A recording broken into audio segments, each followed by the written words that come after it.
The Fabulous 413 podcast is funded by Eastworks, a community of makers, artists, restaurants, and services located in the Mill District of East Hampton, where community happens. Learn more at eastworks.com.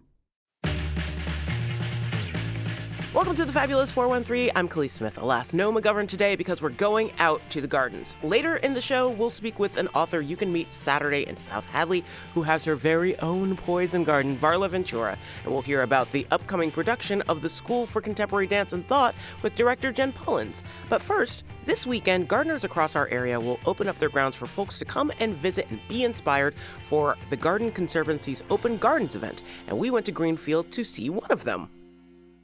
I love gardens. Both of my grandmothers gardened, my mom gardens. I just wish I was better at it. Instead, I'm gallivanting all around the county, meeting people who do it better than me, gaining inspiration, trying to take plants home and maybe not kill them this time. We all kill plants. It's bound to happen. It's a part of the circle of life, and you just have to forgive yourself and move on. Yep.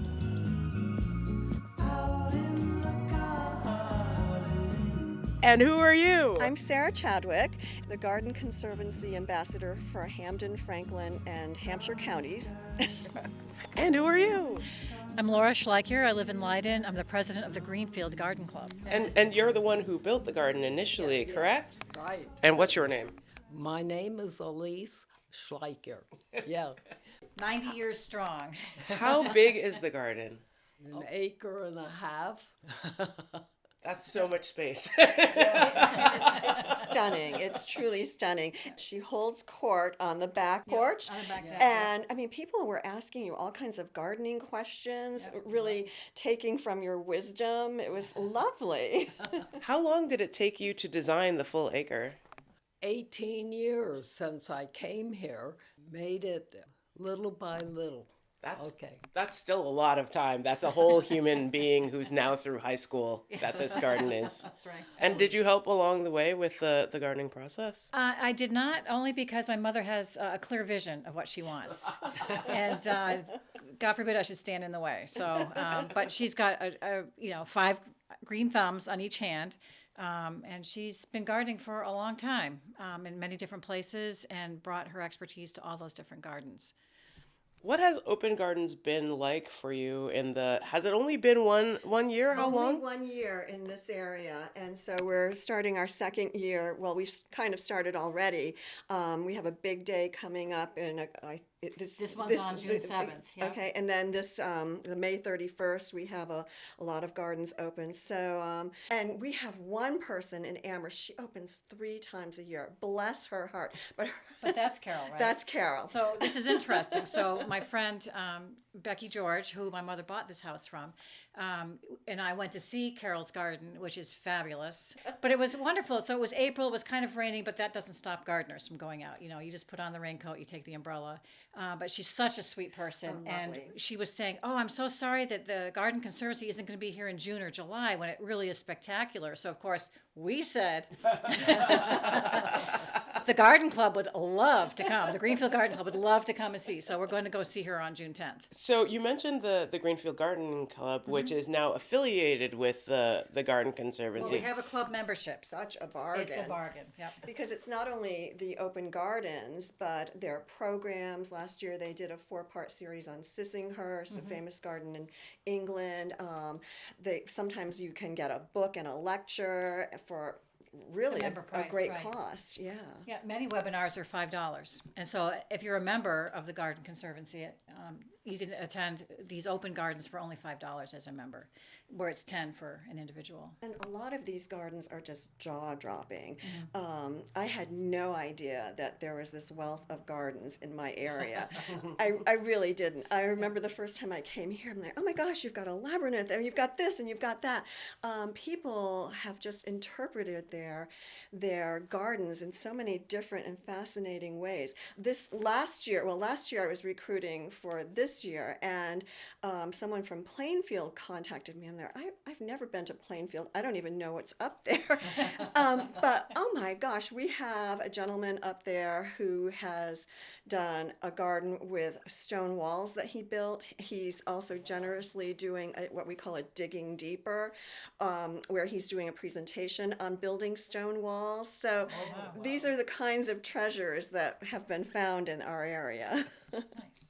We're with Elise and Laura and Sarah, checking out one of the gardens that you can see for the Garden Conservancy's Open Gardens season, which kind of is starting this coming weekend on the 31st and 1st, and then we'll have more dates throughout the area. Maybe not at this specific garden, but at other locations. Yeah, I mean, this weekend we have Earthworks and Leverett, the Kinsey Pope Carol's Garden again. Mount Holyoke is one of our public garden partners, and they're also doing a digging deeper where the director of the garden will be talking about the history of trees. And I mean, I think that's just a wonderful program. Is that coming up? That's coming up. We have a garden in West Springfield, a garden in Springfield, and that garden is stunning. It's called our Color-Filled Retreat. If you love peonies and if you love bulbs, you've got to go to that garden. And it's just, it was a plot of land in Springfield, and a lot, and they've just totally redone it. It's just wonderful for the senses. And one thing I want to mention is the Conservancy supports gardens, so people's gardens or public gardens, so that they just don't disappear after someone passes or the garden can no longer be cared for. And one of those gardens that we're supporting and has is one of our public gardens, is Grandmother's Garden in Westfield. I don't know if you've been to that. Beautiful garden. It was built by the Steiger family, and it's what they call the Colonial Revival. I guess it was built in the 30s. I had never been, and I found this last year, and they have jumped on board. They're listed in our catalog, and they actually have a grant from us to help their garden continue. So. Sarah, can you talk a little bit more about the Garden Conservancy? Because this was a new organization to me before I found out about your open garden thing. And it's a really interesting partnership in getting private and public to kind of collaborate. Yes, so definitely. can you talk a little bit more about how the Garden Conservancy works? Sure. It was started several years ago by Frank Cabot, who was a very famous gardener. And he was of the mindset like, oh my gosh, there are all these beautiful gardens. What's going to happen to them after people pass away, as I was saying? And he started this organization where people could open their private gardens, charge a fee, and all of those fees would go to the support and care of gardens in the future. So that has kind of blossomed. It started out with kind of large gardens and blossomed so that more regular gardeners can participate. All of the funds go to supporting these gardens. One of them, as I said, is Grandmother's Garden in our area, which is just wonderful. But Blythewold on the Bard campus, restoring these gardens. I think the Felds up in New Hampshire is one of our gardens as well that we're supporting. So people can go and see these gardens and keep the momentum moving of what the original design was from the person who created it. So I think it's just lovely. And again, we're new to the area, but there's so many treasures. So if you know of any gardens, you need to let me know. I'm recruiting for next year. Let's talk about the community aspect of this. Sure. Well, just members of the garden club enjoy seeing what other people are doing. They want to know what that plant is. They want to know where you got that little tchotchke or that statue. My mother and I, when we visit gardens, we have severe pot envy. And I'm not talking about the stuff you smell. It's the stuff you put plants in. But some people have these, like Gordon Hayward. His garden is fabulous. And they've got beautiful pots up there. But just, people, they learn a lot. And people are so welcoming. And like when we have our garden tour, which is every other year, we ask people to be on the tour, but just, they don't have to be perfect. We just want to see gardens in progress. We want to see, what you're doing and what your loves are in gardens. And I think people could become really inspired because everyone interprets their garden differently. So you'll see some things here that Elise has done, and they're specific to her garden. But then I have another gardener in Holyoke, and she bought a house. The land was horrible, this, that. She wanted a garden. And she did it kind of what she says on a shoestring. So she built her fences out of pallets that she found. She planted a lot of her plants from things she found by the side of the road or people were giving away. She has a sink in her garden, which is some old sink that was like from a bathroom or something, but it's lovely out in her garden. And so people do things very, very differently, and it's just wonderful. And I think you can get inspiration from all of these places. Truly, there's always something that you can pick up, some plant, some idea, some notion that you would have never thought of for your own garden. Should we go outside and take a peek? Please, you have an acre to show me. I'm very excited. It might be closer to 2. Oh, Okay. Let's go out to that. But one of the things almost every gardener who has participated in the tour so far has said, oh my gosh, I don't know, my garden's not perfect. But every garden is always a work in progress. So that's good to hear for some of us who are not as diligent about it as they really need to And be. when people agree to show for the Conservancy, we want to see the garden as you have designed it. But I've had some people who have bought like 100 plants saying, and they're, no, that's not the purpose. This is so beautiful. What's the feature that you were most happy to get into this garden? Oh, I guess the labyrinth and the Like the statue gazebo. there. Yeah. I just think that is Oh, really. yeah. You have to make sure that you see the chair. It's amazing. It looks like it's carved out of one single piece of wood. It is. If you sit in it and hum, it reverberates. All right, well, I guess we got to go do that now. How does the Conservancy choose who's going to be open for their open gardens? Well, we work with each gardener in terms of when they think their garden shows best. So the one garden in Amherst has things throughout the year, so she's open April through October. Others will choose June. It just depends on how their plants show best. But one of the things we try to do too is to group them together. So like on May 31st, we've got a bunch, so people coming from out of the area can just get in their car and drive around from garden to garden. So we try to do that as well. I think other areas do that, coordinating them so that there are a bunch that they can see. So, yeah. Yeah, I did that once. There was a whole raft of gardens one weekend in Connecticut, and I just plotted my route out, what time I had to arrive at each garden, what time I had to leave to make it to the next garden before they closed. So It's true. You just get in your car and you go from garden to garden to garden to garden. Connecticut's a very rich area. This is becoming a very rich area with our 13 gardens this year, our 13 gardens last year, and we're hoping to add on to that. How many gardens are in your district? Is that the right word for in the area that you're looking after? Right now, 13, Okay.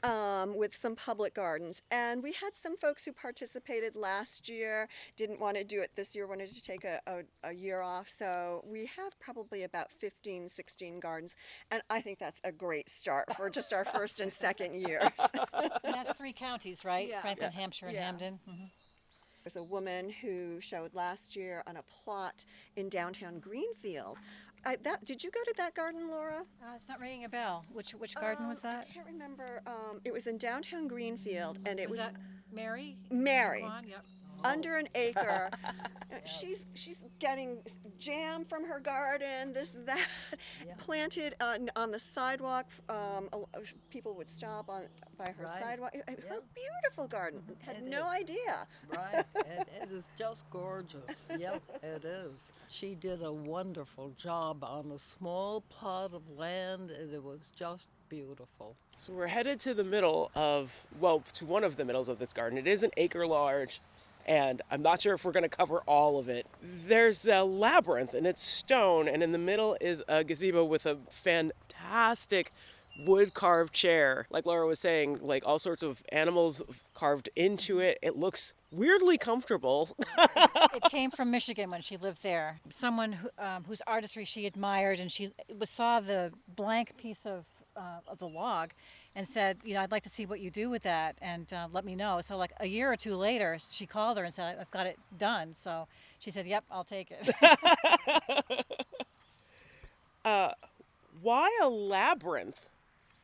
My mother is very involved in the Labyrinth Society, and she's been through all the courses, and she's a labyrinth facilitator, and it means a lot to her and her spirituality. So it was great that, again, this was a perfect spot. I mean, this was, as soon as I was looking for places for her to come and live closer to me from Michigan, and I saw this place, I said, this is it. It'll be perfect. This is so beautifully kept. My gosh. It's a fair amount of work, and obviously at 90 she doesn't do it herself. She has to get help, but they do a good job.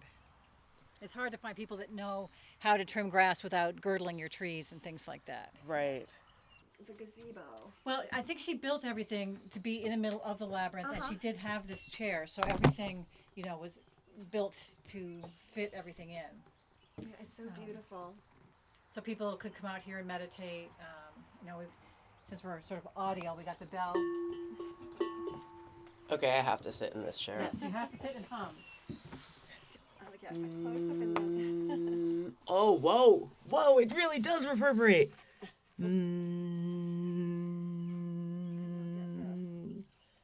Oh, this is cool. I think I would sit out here all day if I had something like this. Yep. It's very cocoon-like. That's so cool. Oh, it's still doing it. You don't even have to get all the way into the chair to do it. And see, this is a treasure that needs to be shared with other people. And this is why we're so delighted that Elise has decided to share her garden with the Conservancy, because now it's, even though she was in Better Homes and Gardens before, but this garden is nationally known. And I mean, I think when I was here, I met some people from New Hampshire who came down to see, which is just wonderful for our area. Yep. So tell us again the times and the dates. The Open Gardens is happening this the 31st and June 1st, I Yep. do believe, Yep, this weekend. Yeah, and we just need to go to our website because they're all listed there. You can do a search by state, you can do a search by county, date, whatever, and then just plan your day where you're going to drive to 7-8 gardens. And if people are interested in joining the Greenfield Gardening Club, how do they do that? Sure. We also have a website. It's thegreenfieldgardenclub.org, and we have information right on that homepage about how to join as either a single person or a family. And I think our collaboration between the Greenfield Garden Club and the Conservancy has been wonderful. I mean, I've met other people from the Greenfield Garden Club when I've been randomly touring some garden. I'm like, oh my gosh. That's awesome. Yeah, it's really nice. Really, really nice. We made Carol Pope an honorary member. Good. I'm so glad. Now, do you know the gentleman who is in Michael Mazur? This garden is incredible. This is actually going to be open this weekend. It's called the Earthworks Garden. And he has a cannon on the top of his garden. It's which he shoots off. So that's an amazing garden with a little antique greenhouse that he has restored. You go up the hill.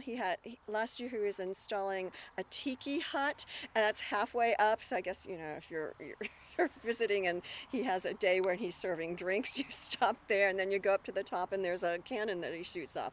Another amazing garden. Yeah, so for anybody who thought that gardening was boring, you can come here and get your your sonic serenity and go there for the nonstop action garden. Exactly. For the sonic boom. No, but he's amazing too. And I mean, who thought? Who knew this garden was in this area? And that's in Leverett. Yep. Of course, it's in Leverett.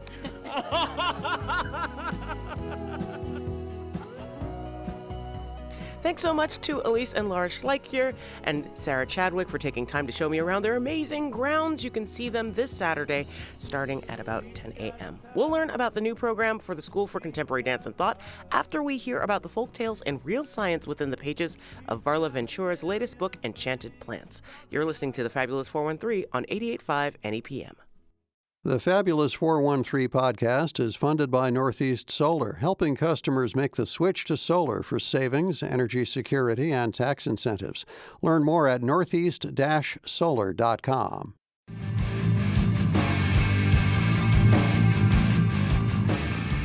Welcome back to the Fabulous 413. The hills are alive with magic, and the plants around us all have stories to tell. And this Saturday, May 31st, at the South Hadley Public Library, you can hear some of those tales and be transported through the mystical wilds of Western Massachusetts to see what bounty they might hold with the author of the brand new book, Enchanted Plants, a treasury of botanical folklore and magic.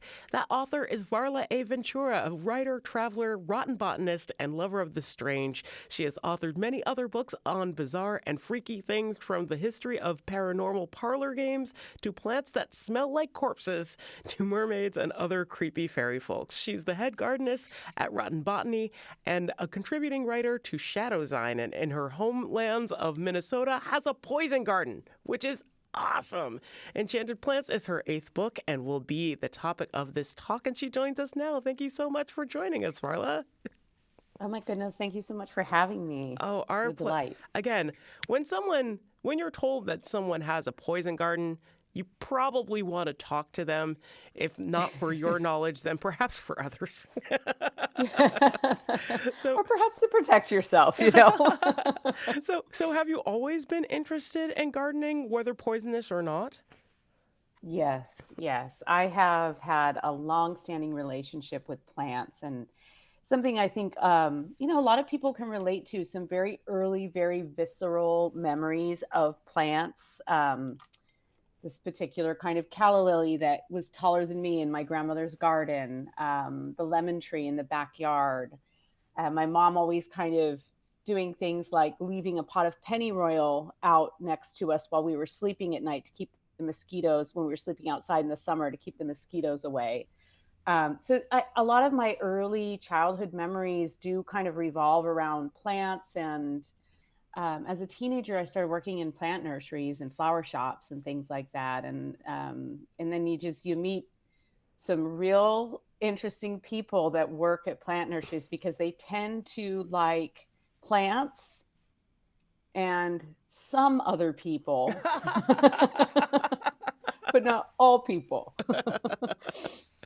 Why do they like plants? But that kind of keys into like the whole core of this book, that there's all of these tales that the plants are telling. Where did the idea to blend some of the folklore for these plants come about? For this book, it was pandemic times, and I was reading an old Grimm's fairy tale book that I had, as one does when Right. you're in lockdown. That's what I did. And I kind of started noticing certain plants appearing in multiple stories. Roses, for example, great. There's roses in almost every fairy tale. And I thought, wouldn't it be interesting to explore some of these like common and also less common folk stories and fairy tales, but through a botanical lens, so that the plant itself is kind of a main character. And if you change the plant or interchange it with something else, the story changes. And once I got that criteria down, then I was able to go from the thousands of plants that I wanted to include down to 50 or so. Really trying to anchor them in stories where maybe unexpectedly the plant is critical to the tale. So then I had all these plants, right? And it was like, oh, I've got all these plants, and I actually wrote them as individual. Like I don't normally write like this, but I had individual Word documents for each plant, because I wasn't entirely sure how I was going to organize it. And then one day I was, like walking through the forest or something. I went on a little nature walk, and I was like, oh, how I want to organize it is by the types of gardens that you would encounter in a fairy tale. So you start in the Queen's garden, and then you go to the cottage garden, and then the witch's garden, which is the poison garden.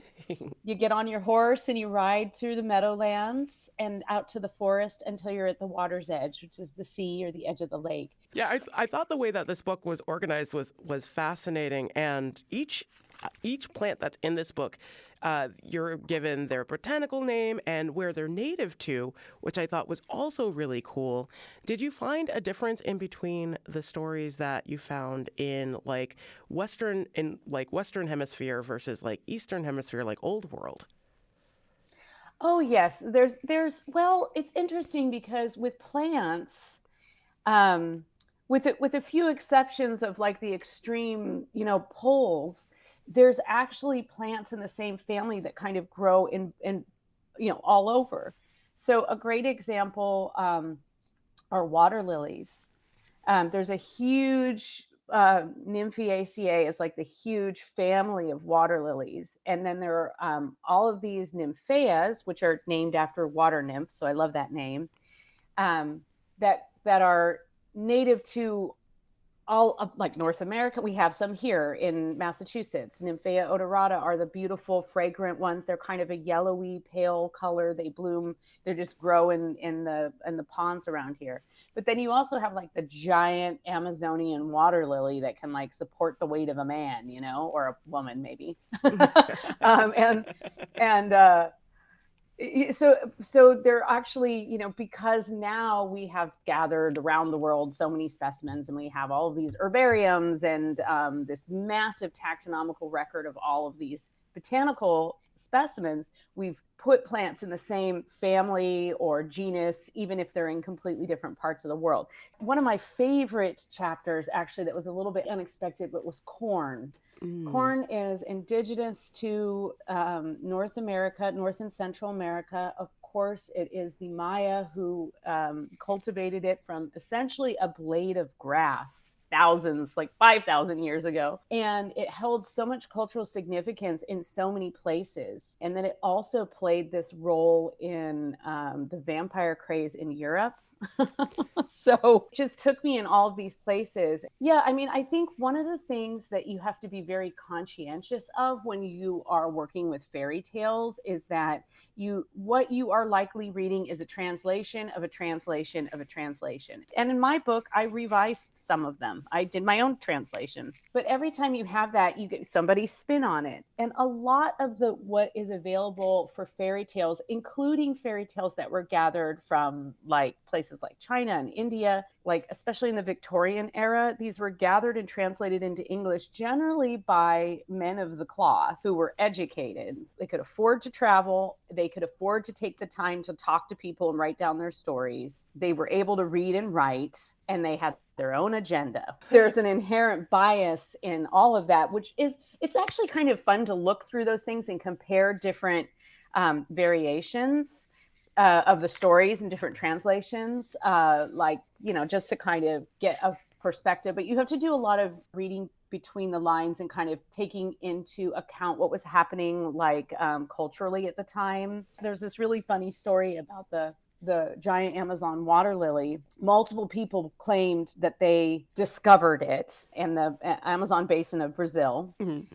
And of course, Tupi people have this beautiful story about a moon goddess and her transforming this maiden that had drowned into the giant water lily. Basically, it was named one thing. It was named a Uriel amazonica. Fast forward, 5 years or so, and someone gets one for the Queen Victoria, and brings it back. They basically build part of Kew Gardens glass houses around it to be able to provide this giant lily its best chance at growing. When it finally blooms, he very grandly presents to the Queen the flower, which is massive. And he says, this plant is named Victoria Regina, named for her, right? But it had already been named 2 other names by 2 other people. So this botanical battle ensues, but behind the scenes, because no one wants to offend the Queen. Right. So there's a bunch of people who are like, hey, we already put it Uriel, it's in the taxonomical record, it fits all the criteria. And then there's other people who are like, but the Queen though. So they battle, and in the end, they decide they're going to name it Victoria Amazonica. However, so it keeps the Victoria name. However, they are worried they're going to offend the Queen by associating her with the Amazon. they decide that they're going to call it Victoria Regina until she dies. And then after she dies, they officially rename it Victoria Amazonica. And so it has remained to this day. Like looking at the historical events of that time really plays into the story of that plant in general. We're speaking with author Varla A. Ventura, who's going to be giving a talk at South Hadley Public Library on Saturday, May 31st, all about her book, Enchanted Plants, A Treasury of Botanical Folklore and Magic. Now, there are definitely like myths that are brought into this, but there's also like modern fiction too, and modern textbooks on these plants. Talk about blending all of the things, both fictional and real, for the plants that you talk about in this book, and trying to balance that. Well, one of my favorite things actually ended up being the reading through all the medical journals. Because I have a lot of books on like herbal remedies and folk medicine, and so it's pretty consistent, like what certain plants are used for.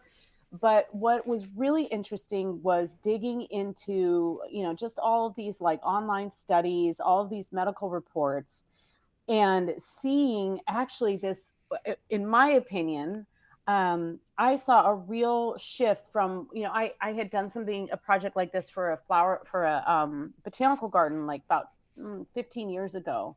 And it was really hard to find, decent medical research that wasn't dismissive of the folk medicine. And I'm happy to report, at least in my opinion, studies that have been done in particular. I think medicine is changing, but in particular in the last 5 years, because I try to keep with the most current studies, I saw so many these reports, they're great. There's like 9 names on them. There's just like team of researchers, and it's very, very technical. And but they almost all started out talking about how the plant was used in a specific area.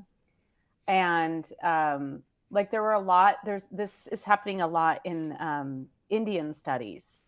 So this is how the plant is used traditionally in this part of India. And then what they're trying to do then is, rather than just dismiss that, okay, that thing could be anti-cancer, or that thing, seems like that's how everybody in the village treats the stomach ailment or whatever.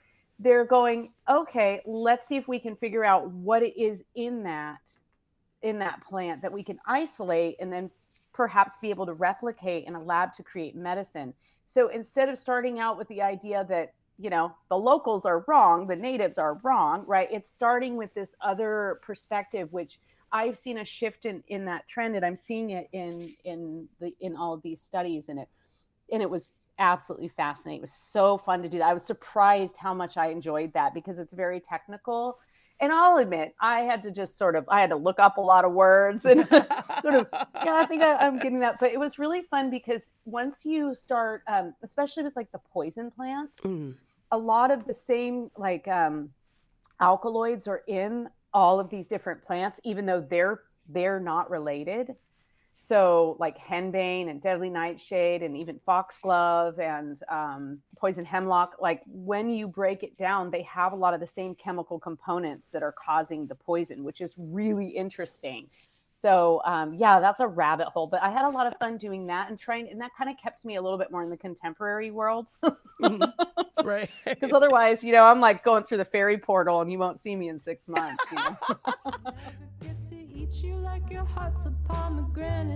But of course, the poison garden is what you're curious about, yes? Not to worry, we'll get more details on that from author Varla Ventura before you can meet her in South Hadley on May 31st, after which we'll head down the rabbit hole for SDCT's latest.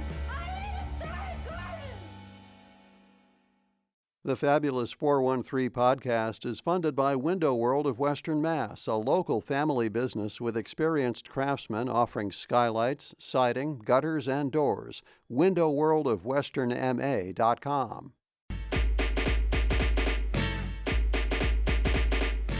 We're talking with author Varla A. Ventura, who's going to be speaking at South Hadley Public Library on May 31st. You have a poison garden. Talk to us about starting that poison garden and what you keep in it. So it's evolved over the years because I'm originally from San Francisco, where everything grows. Right. But most of my garden was in pots. And now I live in Minnesota, and most of my garden's in the ground.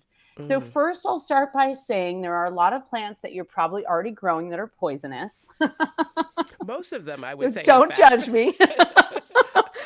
And then also, I want to say that the people that I know that really work with poison plants, whether that's medicinally, magically, or both, have a great deal of respect and reverence for those plants. And so it's important to kind of enter into a relationship with any kind of poisonous plant with some reverence, with some respect. And that includes where you plant it. I have animals. I have a child. They know not to go in the poison garden, though. Now, you learned those lessons real quick. I do have a couple of slightly, I don't know if I should admit this on air. I do have a couple of slightly more, I wouldn't put them in the poison category so much as the toxic category. And they grow in my front yard. Artemisia absinthium actually is what it is, the wormwood. You might get a headache or something. I learned not to touch the belladonna in the garden at I was probably 3. And my mom said, "That's belladonna. That's deadly nightshade. It's a magical plant. It's a witch's herb. Don't touch it because it's poisonous, but don't pick it. Don't harm it." And I recognize it to this day, and I never harm it. And I've taught my son the same thing. It depends on your attitude. Now, of course, there are obvious precautions that one needs to take, right? If you're working with poisonous plants, you should always wear gloves. One of the most common poisonous plants that we've all got growing I've seen quite a few of them blooming in my travels around Massachusetts. Foxglove. Yep. That's a very, very poisonous plant, and it's so popular in the cottage garden, as it should be. It's absolutely gorgeous. Henbane is actually something that grows as a weed, and it's often mistaken for something else. Poison hemlock looks an awful lot like Queen Anne's lace, especially out in the wild. So there are a number of plants that we might not really realize. Nothing's safe, really. But they're not all that easy to grow. Some of them, like mandrake, is pretty hard to grow, partially because you have to so the climate where I live in, it's not dissimilar to Massachusetts. We have cold winters, and you don't really plant till after Memorial Day weekend, all that kind of stuff. But mandrake, there's a North American mandrake, which isn't the mandrake that's actually used in a lot of the rituals and stuff. The English or European mandrake that grows in English soil, right? So it did great in San Francisco, where it's damp 3/4 of the year. But in order just to get it to sprout, you have to basically keep it moist and in the dark for 6 months. So that's just a lot of patience. I'm does anybody have a root stock I could just grow this from? One thing I really liked about this book, Enchanted Plants, was the incorporation of things you learned on your own travels, which often gets used, but it's kind of like you have a trifecta of folklore and actual research, and then the things that you've experienced. And I think with books of this nature, you usually only get 2 of those. So talk more about incorporating beyond the introduction, which is where I think we usually see that sort of information, the things that you learned in your own travels into some of these chapters. Well, thank you for noticing that. I think I started on the introduction saying, one of my opening lines is, "For as long as I can remember, I've been able to talk to plants." And it's a weird thing to say, and it was a weird thing to write, but it's very true. I've always had this connection. It's some people, they can really communicate well with animals. Other people can hear ghosts. I can talk to plants. And I think anyone can talk to plants, but it's a kind of a hidden language. So for me, it was very intuitive and very natural to start out each section with a personal connection, because that is why I chose that plant. I felt like I had worked with it and I understood it. and I had something to say about it. And so for me, the personal connection, I think that's more valuable than anything. And not saying don't buy my book, but it's more valuable than anything you can get in a book. Or, I mean, the gardeners that are out there on their knees digging in the ground know more about how to take care of the plants than you'll get out of, a Western garden book or whatever. So that working knowledge, and at this point in my life I have 30 plus years of working knowledge, probably more actually if you go back to teenage and childhood. I mean, let's go with 50 years of working knowledge. So I think just in writing the book, it just came out naturally that way. Just immediately I wanted to tell a story about why I loved that plant. And what I really enjoy, especially when people come to my talks, is that people sharing what their favorite plant is and like what connection they have, or maybe like an early memory. A lot of people associate plants with their grandmothers, and it brings up some really amazing stories that we can share. And it's just it's a neutral, natural connection that people from all walks of life and all viewpoints can connect over, like, just being in a beautiful garden or working with plants or growing food. What was your favorite plant to research for this book, and what was the hardest plant to research for this book? Yeah, one of the hardest plants, I can start there. One of the hardest plants for me was actually mandrake was difficult, because there are tons and tons of stories about mandrake, as far as like what it does magically. And like they grow like little people, and if you pull one root out and it looks like male shaped, then that's the little male poppet or whatever. I'm not sure how you can really just, I mean, have you ever seen mandrake roots in real life? They're they could go either way, really. They're just sort of blobby. So you could just carve it. So, but actually finding like a fairy tale or a story, like with like a meaty story that was at the center of that, was a little bit difficult. And that was a little more challenging with a lot of the poison plants, because so much of the stories about them have to do with like witchery and ritual and a history. So finding, like an actually like a good chunky story in there was a little more difficult. And then actually what surprised me was how many fairy tales and how much folklore there is about cabbages. I mean, Cabbage Patch Kids had to be inspired by something, right? I was like, okay. So what originally I thought, I knew I was going to have like a greens section, like an edible greens. And I was thinking, because there's some endive and some lettuce magic out there. Right.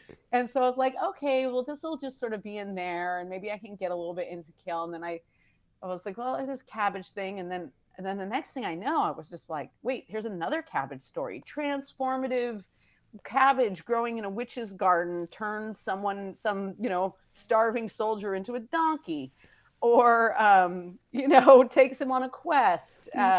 Plus cabbages have all of these like folk medicine treatments like around the world. You see that a lot in Eastern Europe where cabbages grow, but also and basically anywhere you grow cabbage, used for a variety of like treating. You can put a cabbage leaf on a bruise. A lot of people know that old folk remedy. But there was another cabbage story. I think that's the one I included in the book, where it's kind of like Jack and the Beanstalk, but it was a cabbage that grew up into the sky. So I'm thinking, did they mean Brussels sprouts, or like, I'm like, how the flower? But I just went with it, and that's a great one, because it has sort of it's just a bizarre, completely bizarre story with no great moral ending, which I enjoyed, because they all end with like, oh, little Inger's tears fell upon the child, and then she was released from the bog. And it's like, this one was just like, yeah, everybody just kind of dies. Bag of bones. Next. Like, it makes very little sense. Cabbages really surprised me. They really surprised me. And then the book publisher did a really lovely job with the illustrations, and they made, so each chapter has the plant illustrated, and they look like those old botanical illustrations. And it's the most attractive cabbage picture I've ever seen in my life. Yeah, all the illustrations in this book are beautiful. They're just beautiful. This is a really, really spectacularly pretty book. Lastly, I wanted to ask you about founding Rotten Botany, because I think it's so interesting and like forming a society kind of around these plants that only get sensation as opposed to some of the love and respect from greater community, I think. Oh yeah, you mean like the corpse plant? Everybody like lines up around the block to. I was thinking more about the animal that poops out the mistletoe. Oh yeah. But you have a lot of stories like that, and a lot of science like that on this site. So yeah, talk about Rotten Botany a little bit. Yeah, so Rotten Botany, I started that several years ago. I was working at a plant nursery in San Francisco, and I was working with this man named Bill Barnett, and he is just like this crazy plant genius. And he was the one, and actually at the same time I was volunteering at the Conservatory of Flowers in San Francisco, which is the big botanical garden, the glass conservatory there, and volunteering there as a docent just to be around plants even more. And they had a corpse plant there actually that was I think I'm briefly on a news clip as a docent with blue hair talking about the corpse plant in like 2006 or something. But anyway, so Bill he knew I had an interest in sort of like dark and weird plants. And so he would be like, oh, have you ever heard of this? And it's like some kind of fern that like attracts ants and kills them. And like, so he had this like amazing knowledge, and I learned so much from him. And so during that time I was like, okay, I thought of something. I came into him one day and I was like, I got something. Rotten Botany. What doesn't kill you makes your garden grow stronger. And he was like, I love it. It's great. But he never went on the internet, so he never actually saw it. So so I'm actually in the process of I want to turn that into the next book actually, because this would be a collection of things like it's plants that use like scent, for example, plants that smell like rotting flesh or corpses, but that's because they're actually replicating that smell in order to attract their pollinators. It's like a competition thing, and their pollinators are usually like carrion beetles or flies. So you've got that camp. You've got things like the strangler fig, which very, very slowly just chokes out its support until it looks like it's a fig tree. Thank you so much, Varla Ventura, for spending so much time with us. Your talk at the South Hadley Public Library happens this Saturday, May 31st at 10 a.m., I do believe. And it sounds like it's going to be a blast. Plus, this book is just like, it is so pretty. It's so pretty, this book. Thank you so much. And thank you so much for having me. I hope everybody comes out. I'm also willing to give out free hugs. So. And they will if not you're be lonely, come on down. free poison, free hugs. Yeah.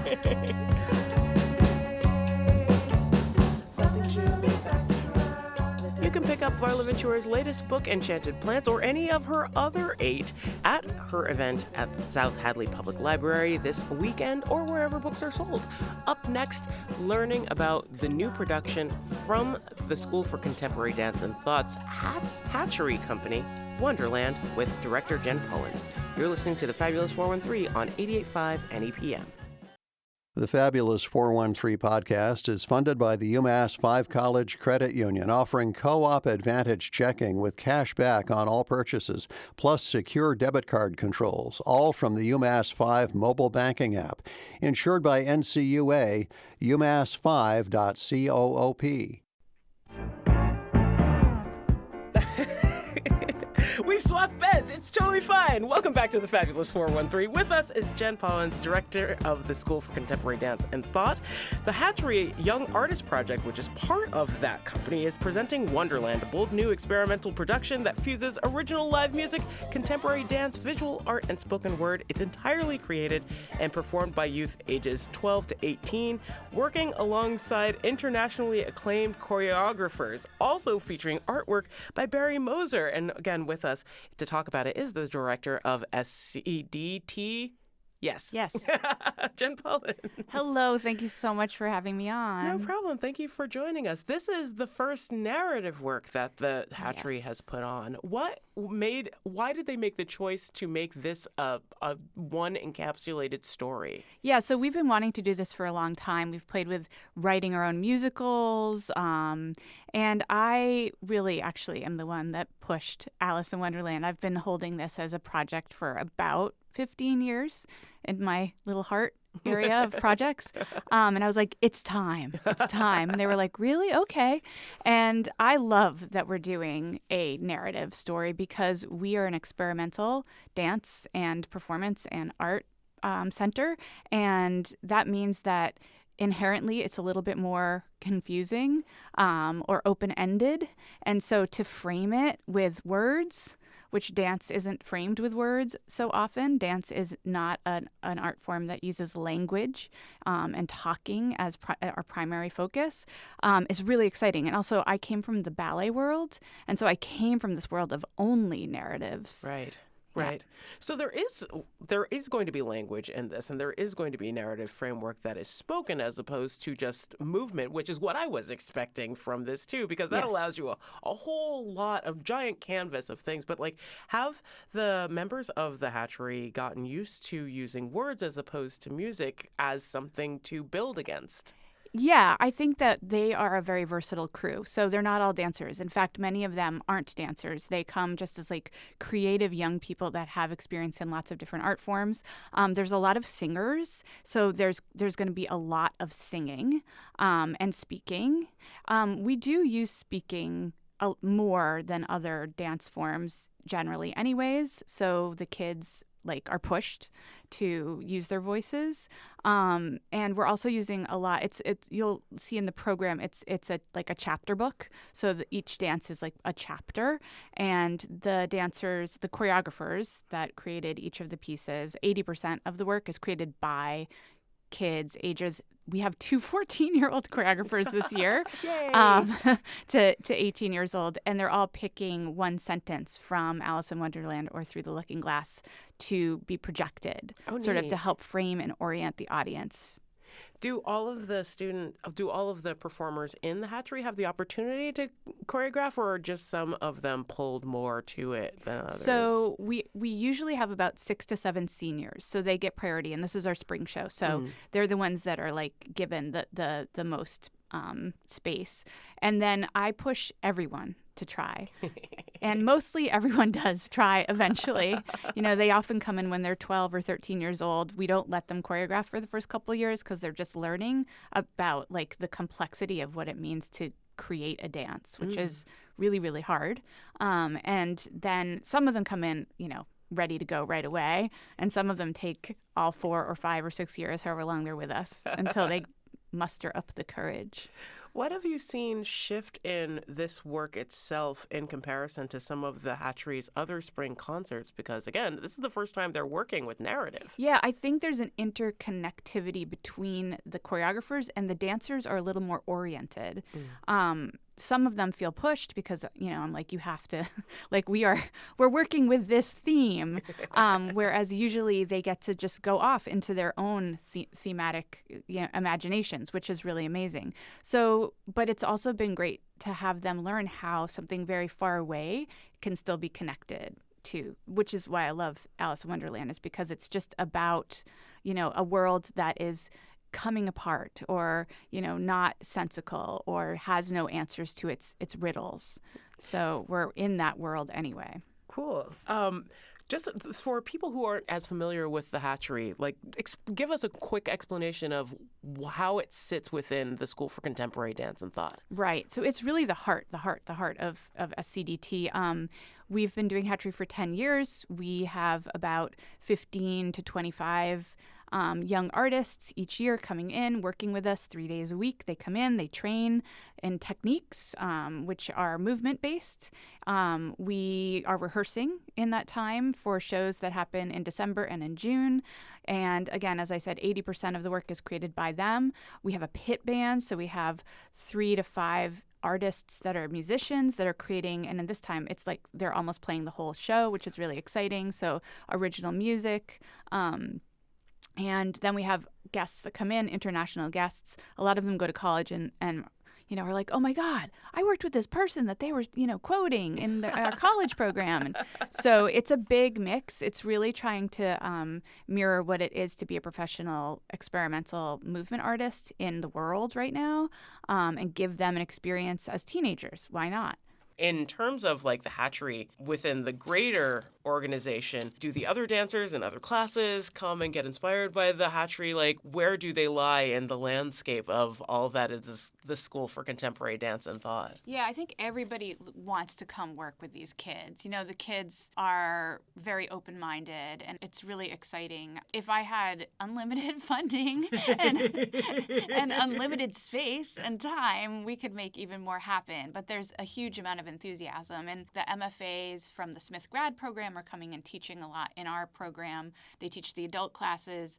The hatchery can take the adult classes for free, so they're encouraged to, and there's this desire to connect more. So it's a very exciting program to have in the school. There's a fall program for this too, for the hatchery as well. And clearly, like, seniors are kind of the ones taking precedence at the spring concert. But even within this year and the way that people are choreographing, what changes do you see on stage for those who are building Wonderland in this production from what they did in the fall? Fall is always like a new crew, right? So like we have people that have never been in hatchery before. And so there's a lot of and these are 12, 13, 14-year-olds that like we're showing something to them that's unimaginable. It's, they're not used to even being given the opportunity to see what it's like to really be an artist in the world. They've come from competition studios, So after our December shows, everyone's oriented. We've got a show under our belt. Everyone is like, oh, this is why you've been having us do these X rolls on the floor, So the spring is always super exciting because they get another chance. And the seniors really, this crop of seniors are amazing. It's heartbreaking to have them go. And a lot of them have been with me since they were 12 and through the pandemic or starting in the pandemic. And so they're just on fire creating. So they all created work in the fall. Sometimes they don't in the fall, and they do in the spring. They have to in the spring. But these guys it's just great to have a chance twice in a season, in the full season to make work. So you grow. Every time you make something, then you discover more about yourself and how to make it, and then you go back into it. I think inherently behind the mission of School for Contemporary Dance and Thought is a lot of community basis. And it's not just because these kids are coming from the community and adults that are coming from the community, but you've done collaborative works with Young at Heart and other musicians and going out to Community Day at Jacob's Pillow. Talk about both reception in the community and the hatcheries' feelings about those collaborations. Yeah, well, again, so for hatchery, for young people, it's all new. So all of the visions are coming from my old 55-year-old artistic vision of being so excited about collaboration. For the kids, it's all a new experience. So the Young at Heart chorus was it was challenging for them. A lot of kids aren't around old people so much, so SCDT often it's an experimental based performance art organization, which means that we're pushing boundaries all the time. We're questioning reality. We're looking at how many different frames we can put around one thing so that we are, it's not black and white. It's not right or wrong. It's a constant state of discovery and redefinition and appreciation. So those community engaged events are challenging and inspiring, and the kids think about it now. You know, like when we're in it, we're navigating lots of challenging things sometimes when we're collaborating, and then afterwards we can learn and then go back in again and again. Yeah. You rehearse at 33 Holly. Yeah. And this performance is at 33 Holly. And the last time I got to see the Hatchery perform was at the Academy of Music. Yeah. How does creating work in a space that you're really familiar with change what they decide to do on stage, or what you've seen them decide to do on stage? Yeah, I mean, that's like a super privileged position that we have, and I try to talk to the kids about it. Mostly with dance, like, you know, dance takes like this big open space that isn't filled with anything else, that is not expensive. So we go wherever we can often, which means fourth floor walk-ups, hidden from public view, transposing the art we're creating onto a stage, having 1 or 2 days in the theater to like bring to life what we've been imagining in our heads. We have this luxury of being in the workroom for our classes, for our trainings, and to create the work. So it's immersive. It's like the layers of familiarity and exploration, and like how we can use the crevices of the space is just like it's a thrill, and I think the kids understand that. And then the audience comes into like their home, you know? It's like, it's just a really, really special thing that we have. Although, I would like to go back to the Academy of Music and do a teen performance week. So that's probably coming up. And then I think lastly, like, I'm not going to make you pick favorites because that is cruel, but what are some highlights from this performance that people can expect to see coming to the performances between June 13th and June 15th? Ooh, highlights. Well, we are doing a White Rabbit, the Jefferson Airplane. So that's being sung live and played live by the pit band that like starts the show and ends the show in a disintegrating way. So that's really exciting. And the 8 to 10-year-olds, the 8 to 12-year-olds are dancing with the Hatchery in that piece. So it's wild and fierce. We have a puppet that was created by a 19-year-old that has been working with us for a while, a huge Cheshire Cat puppet. We have the Barry Moser like images that are being projected. And then just it's a wild ride. It's like every piece is so different. We have like a playlist which includes Alicia Keys, and then we have like wild jazz from the pit band, and we'll probably serve cake during the show. Be careful when you eat that cake. We're just saying. And if folks have littles or big littles in their life that are interested in dance, where do they find out how to join classes and the other kids at the School for Contemporary Dance and Thought? Yeah, so we are looking for members for Hatchery. We're losing a lot of seniors this year. So if you know a teen, ages 12 to 18, that's really creative, has a lot of energy, and you don't want them on their cell phones for at least like 8 hours a week, send them over scdtnoho.com. You can just go online and there's like a form to fill out. You can find out all the information there. We're running classes starting in the fall again. Come see the shows, come talk to me and listen to the kids. There'll be some testimonials about like the kids' experiences. But yes, we are looking for members. The upcoming program for the Hatchery of Wonderland is going to be performed in June on the 13th and 14th? June 13th and 14th at 6 p.m., June 15th at 2 p.m. with the tiny 3-year-olds. The whole show incorporates our 8 to 12-year-olds, our hatchlings as well. So they're dancing throughout the whole show, which is another expansion. We're very excited at 33 Holly Street. Yay! That is the cutest. Yes, go see the babies dance. Jen Pollins of School for Contemporary Dance and Thought, thank you so much for joining us. Thank you. On the next show, on the next Fabulous 413, we'll introduce you to two voices you'll hear a lot more often, Jim Browdy and Marjorie Egan. And we'll also hear a little bit of Gamera, which is getting live scored at the Shea, and hear a bit about the Jill Sobule tribute at the Iron Horse. We'll see you tomorrow on the Fabulous 413.